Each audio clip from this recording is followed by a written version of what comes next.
فيديو تحذيري وعزاء شديد لإخوتنا العراقيين في ميشيغان وفي كل الولايات.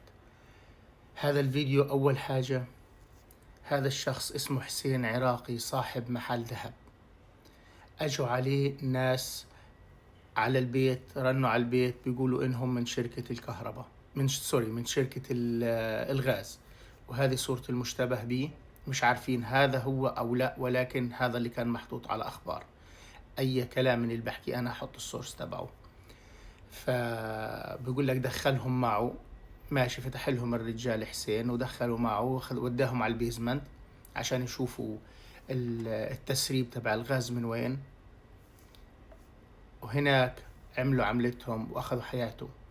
فكلامي يا جماعة لكل الجالية، احنا يعني يمكن كمسلمين او اي انسان، بس يعني كمسلمين في الوقت الحاضر بدنا ننتبه كثير. لا تفتح الباب ولا لحد، مين ما يكون، إلا إذا أنت بتعرف إنه هذا موظف في بلدية، موظف كذا، فكاشف وجهه، مش حاطط ماسك، أو وجهه أنت شايفه محطوط عليه أي ميك اب. لازم تتأكد إنه إنسان طبيعي.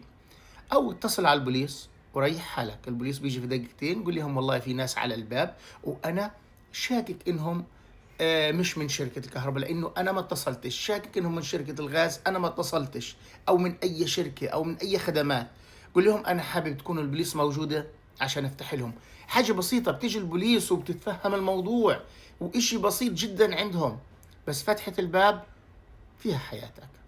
فنتمنى السلام للجميع، وألف عزاء لإخوتنا العراقيين، وعزاء إلنا قبل الإخوة العراقيين، لأنه خسرنا إنسان ناجح وعنده مشروع كبير زي هذا، معناته إنسان غني وناجح في حياته، خسرناه.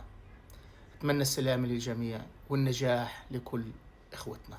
السلام عليكم.